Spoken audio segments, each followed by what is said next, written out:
किराता अवतार के प्रसंग में मूक नामक दैत्य का शूकर रूप धारण करके अर्जुन के पास आना, शिव जी का किराता वेश में प्रकट होना और अर्जुन तथा किरात वेशधारी शिव द्वारा उस दैत्य का वध। नंदीश्वर कहते हैं, मुने, तदनंतर अर्जुन व्यास जी के उपदेशानुसार विधि पूर्वक स्नान और न्यास आदि करके परम भक्ति के साथ शिव जी का ध्यान करने लगे। उसी समय वे एक श्रेष्ठ मुनि की भांति एक ही पैर के बल पर खड़े होकर सूर्य की ओर एकाग्र दृष्टि करके खड़े खड़े मंत्र का जप कर रहे थे। इस प्रकार वे परम प्रेम पूर्वक मन ही मन शिव जी का स्मरण करके शंभु के सर्वोत्कृष्ट पंचाक्षर मंत्र का जप करते हुए घोर तप करने लगे। उस तपस्या का ऐसा उत्कृष्ट तेज प्रकट हुआ जिससे देवगण विस्मित हो गए। पुनः वे शिव जी के पास गए और समाहित चित्त से बोले, सर्वेश, एक मनुष्य आपके लिए तपस्या में निरत है।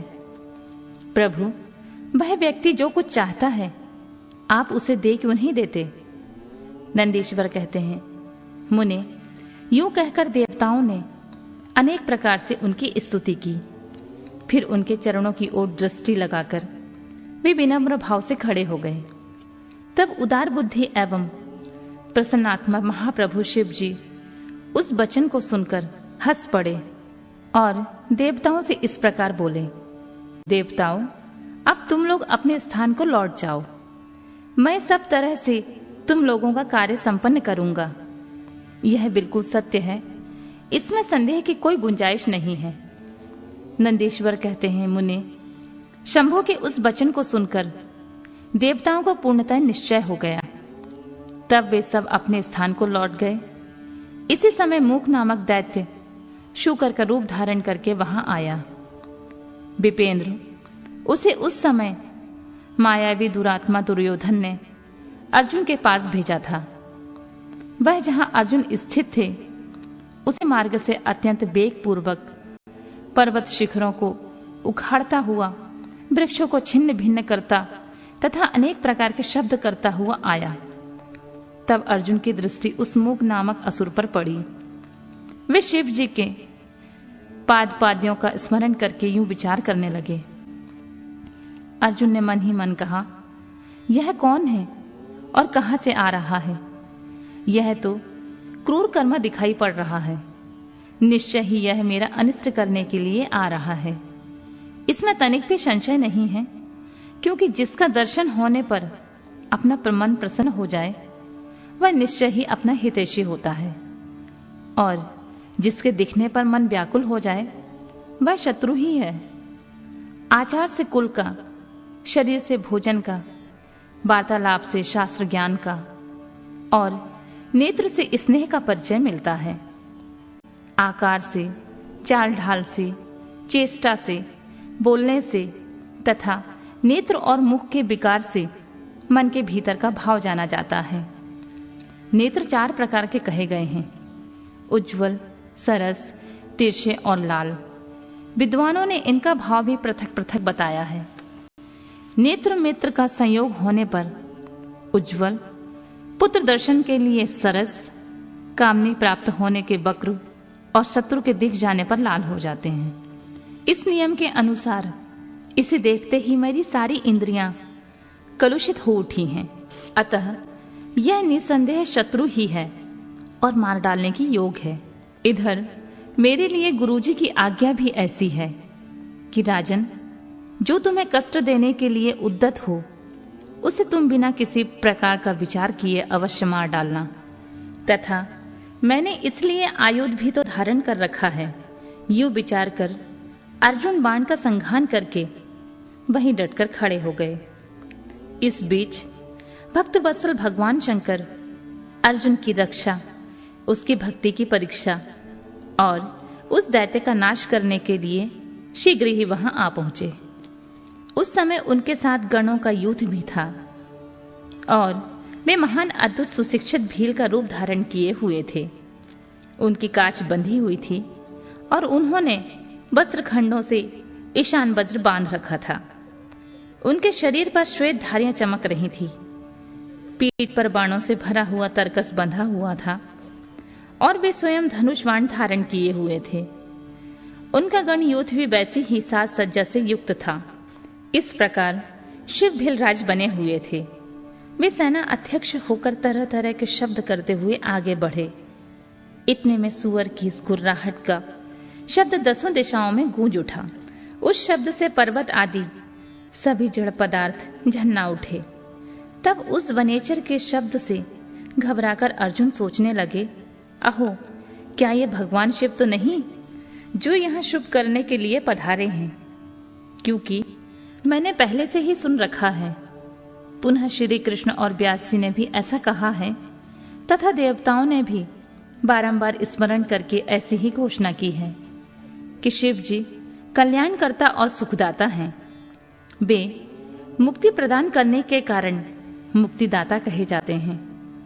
उनका नाम स्मरण करने से मनुष्यों का निश्चय ही कल्याण होता है। जो लोग सर्वभाव से उनका भजन करते हैं उन्हें स्वप्न में भी दुख का दर्शन नहीं होता। यदि कदाचित कुछ दुख भी आ जाता है तो उसे कर्म जनित समझना चाहिए। सो भी बहुत की आशंका होने पर भी थोड़ा होता है, अथवा उसे विशेष रूप से प्रारब्ध का ही दोष मानना चाहिए, अथवा कहीं कहीं भगवान शंकर अपनी इच्छा से थोड़ा सा या अधिक दुख भुगता कर फिर निसंदेह उसे दूर कर देते हैं। वे विष को अमृत और अमृत को विष बना देते हैं।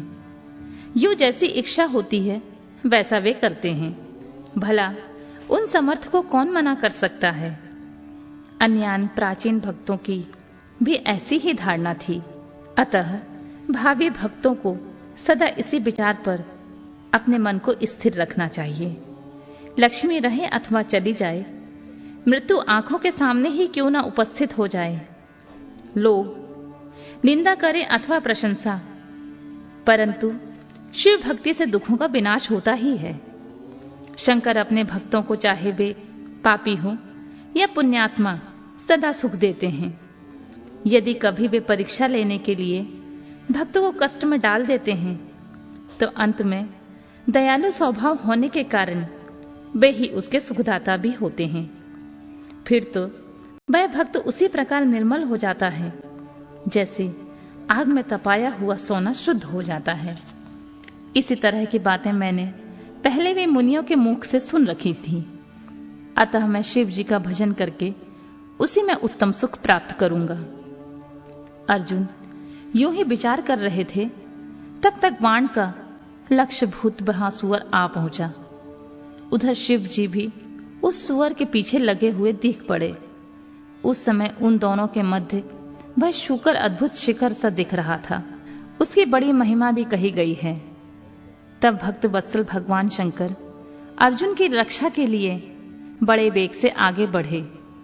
इसी समय उन दोनों ने उस शुकर पर बाण चलाया। शिव जी के बाण का लक्ष्य उसका पुच्छ भाग था और अर्जुन ने उसके मुख को अपना निशाना बनाया था।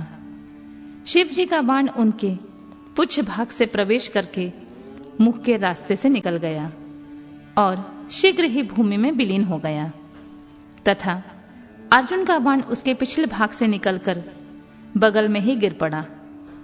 तब वह शूकन रूपधारी दैत्य उसी क्षण मरकर भूतल पर गिर पड़ा। उस समय देवताओं को महान हर्ष प्राप्त हुआ। उन्होंने पहले तो जय जयकार करते हुए पुष्पों की वृष्टि की, फिर वे बारंबार नमस्कार करके स्तुति करने लगे।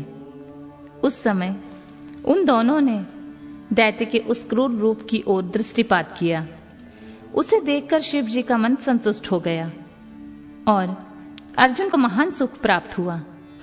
तत्पश्चात अर्जुन मन ही मन विशेष रूप से सुख का अनुभव करते हुए कहने लगे, अहो, यह श्रेष्ठ दैत्य परम अद्भुत रूप धारण करके मुझे मारने के लिए आया था, परंतु शिव जी ने ही मेरी रक्षा की। निसंदेह उन परमेश्वर ने आज इसे मारने के लिए मेरी बुद्धि को प्रेरित किया है। ऐसा विचार करके अर्जुन ने शिव नाम संकीर्तन किया और फिर बारंबार उनके चरणों में प्रणाम करके उनकी स्तुति की।